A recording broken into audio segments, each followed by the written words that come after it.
ලෝපුරා පවතින බොහෝ ආගම් අතරින් 2500 වසරක කාල සීමාවක් පුරාවට මනුෂ්‍යත්වයේ ලෝකයට හඬගා කියමින් අවිහිංසාවාදයේ ලෝකයට හඬගා කියූ ඒ සත්‍යවාදී ධමයක් වේ නම් ඒ ශ්‍රී සම්බුද්ධ ශාසනයමයි, ශ්‍රී සම්බුදු දහමයි. ඒ බුදු දහමේ වටිනාකම අපේ මාතෘ භූමියෙන් ශ්‍රී ලංකාවෙන් ලෝකයට කුළු ගැන්වෙන හත්වන බොදු මහා සමුළුව සමගිනුයි අපි මෙලෙස මේ කාල සීමාව පුරාවට රැඳිලා සිටින්නේ. අපි රැඳිලා ඉන්නේ කටුනායක බණ්ඩාරනායක ජාත්‍යන්තර ගුවන්තොටුපළ පරිශ්‍රයේ විශේෂ අමුත්‍යන්ගේ පැමිණීම පරයන්තේ හත්වන ලෝක බෞද්ධ මහා සමුළුව වෙනුවෙන් ශ්‍රී ලංකාවට පැමිණෙන රාජතාන්ත්‍රිකයින්, ලෝක මට්ටමේ බෞද්ධ නායකයින්, ඒ වගේම බෞද්ධ නියෝජිතයින්, මහා සංඝරත්නය මේ බොහෝ පිරිස බණ්ඩාරනායක ගුවන්තොටුපළ පරිශ්‍රයෙන් ශ්‍රී ලංකාවට පැමිණීමට නියමිතව සිටිනවා සහ පැමිණෙමින් සිටිනවා. ඉතින් මේ සියලු දෙනා පිළිගැනීම වෙනුවෙනුයි අප මෙලෙස සැදී පැහැදී සිටින්නේ බණ්ඩාරනායක ජාත්‍යන්තර ගුවන්තොටුපළ පරිශ්‍රයේ.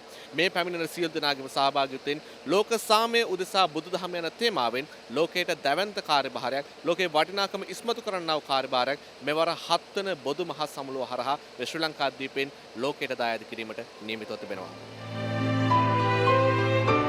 ලෝකේ පුරා බුදුදහම තවදුරටත් ව්‍යාප්ත කරලීම සඳහාත් ලෝක සාමය හා සාරධර්ම ඇති කරලීම උදෙසා පැවැත්වෙන හත්වන ලෝක බෞද්ධ මහා සමුළුව සඳහා සමාජික රටවල් 47ක් නියෝජනය කරමින් දූත පිරිස් ගෙවුණු දින කිහිපය පුරාවටම ශ්‍රී ලංකාවට පැමිණියා.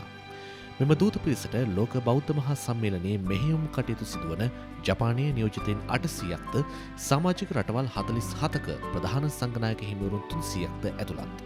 බුදුදහම සංස්ථාපිතව පවතින ප්‍රමුඛ රටවල් ගණනාවක රාජ්‍ය නායකයින්, රාජකීය පවුල්වල සමාජිකයින් සහ බෞද්ධ නියෝජිතයින්ද මෙවර සමුළුව හා සම්බන්ධ වීම විශේෂත්වයක්.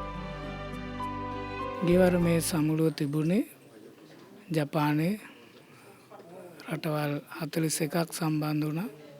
මෙවර ශ්‍රී ලංකාවේ මේ සමුළුව තිබීම මම විශ්වාස කරනවා අපේ රටත් ජපානයත් අතර ආගමික සම්බන්ධතාවය තහවුරු කිරීමට මනා හේතුවක්, සබැඳියාවක් ගොඩනැගී කියලා.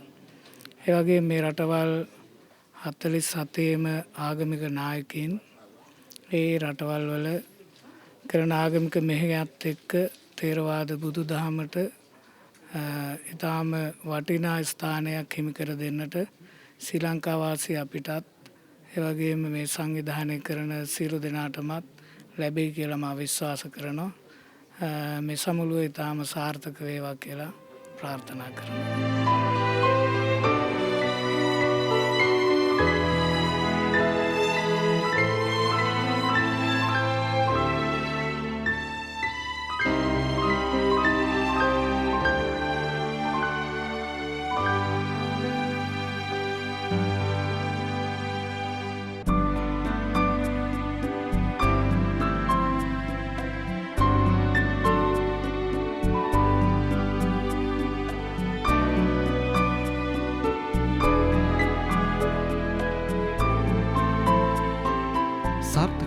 අභිමානවත් වූ සමුළුවක් සඳහා සිය රාජ්‍යයන්හි සුබ පැතුම්ද රැගෙන පැමිණි මේ සියලු දෙනා කටුනායක බණ්ඩාරනායක ජාත්‍යන්තර ගුවන්තොටුපළේදී උණුසුම් ලෙස පිළිගන්නට යෙදුණා.